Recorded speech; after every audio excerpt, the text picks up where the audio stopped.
Hey, what's up going on, guys? This is your boy from V-Side Up and Gold Dragon. Make sure to hit that like button, that subscribe button, follow me on Twitter, tag as one. Hit that bell notification button. Yeah, about the lighting, I think this is ample lighting enough, I guess, because it's like the morning time, almost gonna be like afternoon, and just above an hour or so. So, excuse me. I don't think that we light up there is gonna make any difference. But anyways, this video is about my quick thoughts on the second ODI between Bangladesh and Zimbabwe. First of all, hats off to Tamim Iqbal for scoring 7,000 ODI runs, I believe. So that's good for him. And hats off to Tamim Iqbal for scoring 158. Also good for him, breaking his own record. However, I will go out on a limb and say that this is a match that Bangladesh did not deserve to win. Bangladesh got lucky. And let me explain why Bangladesh, I feel, did not deserve to win. First of all, the bowling was completely all over the place. Okay. I don't know what Shafil Islam and Alamin Hussain were thinking, because I expected better out of them. Even though if the ball is not gripping, there are other ways to beat the batsman other than grip. You can beat the batsman with swing. You can beat the batsman with pace. You can beat the batsman with angles. With good angles. Did not happen. So that sort of leaves me a little worried. I'm like, okay, if you don't have a Saifuddin. And by the way, Saifuddin, he seems to be a very good utility player.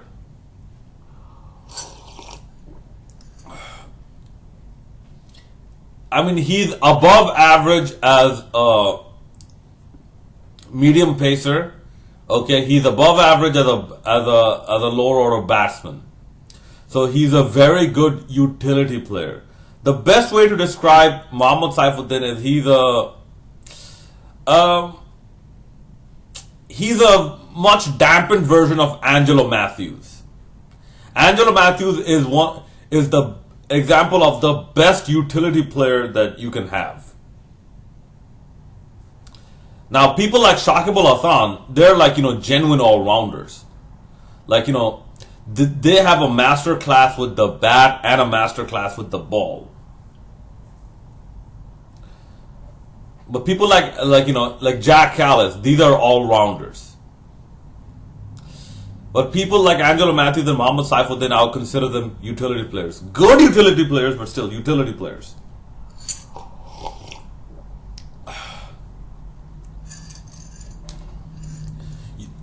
And just to explain a bit better, utility players essentially fill a void. Okay. Another example who's shifted from a utility player to becoming a bit more of an all-rounder, especially like with the bat, is Thisara Pereira. Thisara Pereira is not a breakaway bowler, a bowler with the ball, but he's known more for his batting prowess, who can get you those very handy wickets. So I guess some people would call him an all-rounder.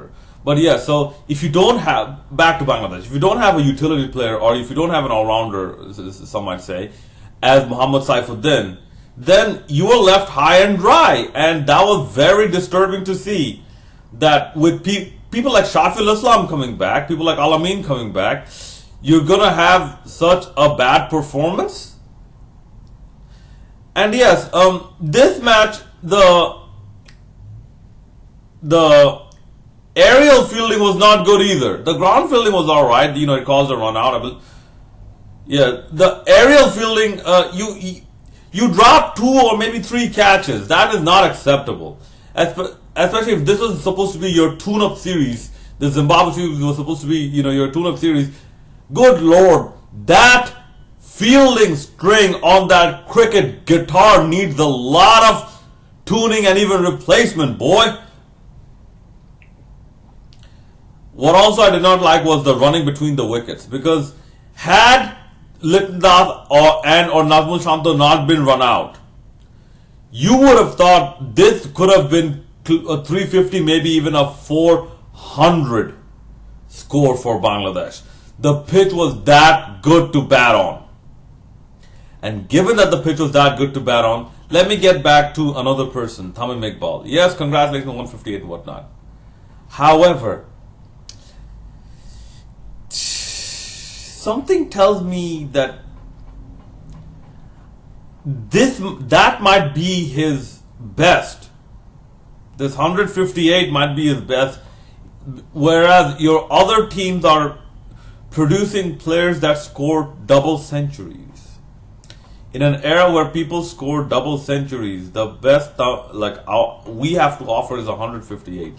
I sincerely hope that is not the case, because me personally, I want someone to, one step at a time, cross 165 or even like 170 in an ODI.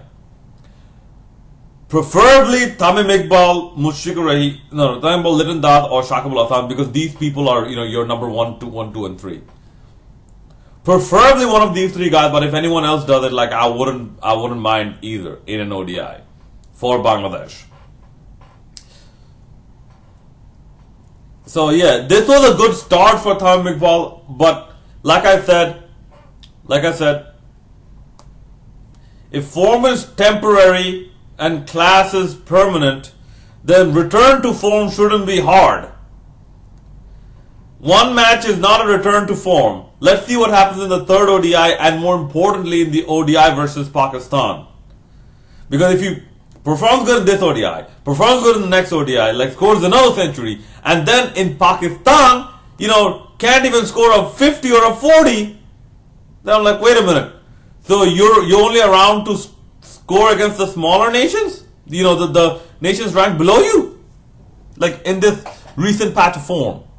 I sincerely hope that's not the case, and I have a very strong feeling Tamim Iqbal is the guy who will bounce back. What's that song? Last night I took an L and tonight I bounced back. I don't know. I just remember the hook of that song. See, this is today's music industry.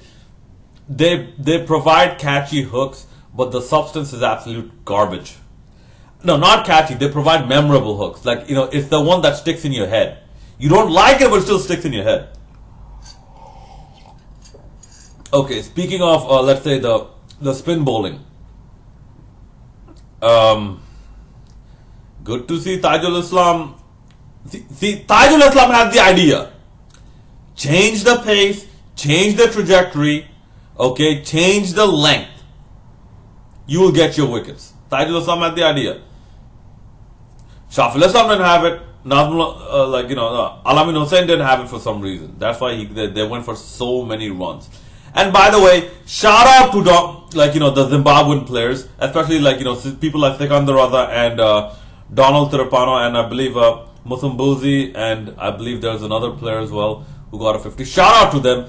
Good Lord, you guys played awesome, man. And I got when I woke up from sleep, I caught the last three overs of this match. I'm like, no, Zimbabwe are gonna chase this down. I'm like, okay, I gotta see this. Yeah, Bangladesh got lucky, buddy. Straight up. Mashrafi said, he said what he had to say just not to demoralize his players too much. Me, I'm not that kind of person. I will say what is needed to be said, because there's a little bit of demoralizing that is needed so that the players can learn from the demoralization and how to come back from it and how to bounce back from it. So that you made a mistake, you realize what the mistake is, and you make sure it doesn't happen again, or you try to minimize it from ever happening again. You can't be 100% sure of, the future. But yeah, Bangladesh are, well poised to win this series 3-0, but still, I would still keep your fingers crossed. The third match is gonna have some changes. You know what? I would play a Muhammad Saifuddin, and maybe I'll drop an Alamin and play Alamin, or I don't know, man. You need Shafil Islam in there. For some reason, you need an experienced person in there. Or I would drop Alamin and bring in another pacer, maybe bring back Mustafiz, or I would drop Shafil Islam and You're bringing a pace. Yeah, I just forgot. Rubel Hussain is not in the squad for some reason, and that is sad because with Mashrafi going, you need another experienced person. And speaking of Mashrafi, like your most experienced player, Mashrafi should have constant talks with his most experienced player under him, so that once the bowlers start to get hit, they can go and talk to these talk to the bowlers, like especially the pace bowlers. So Mashrafi needs to talk with people like Shafil Islam and whatnot, whoever is going to take the mantle of being the senior pace bowler of the team. All right, that's about it. Let me know what you thought about this match in the comment section below. And oh yes, just to end there, it's not like Zimbabwe bowled perfect. Zimbabwe bowled kind of bad, wait a bit too many short balls, but Tom Iqbal was toying with the bowlers. Alright, that's it. Let me know what you thought about this match in the comment section below. As always, hit that like, subscribe, and bell notification button. I use that as motivation to make more of these videos. This is your boy Tanveer, the Bengal Dragon, signing out.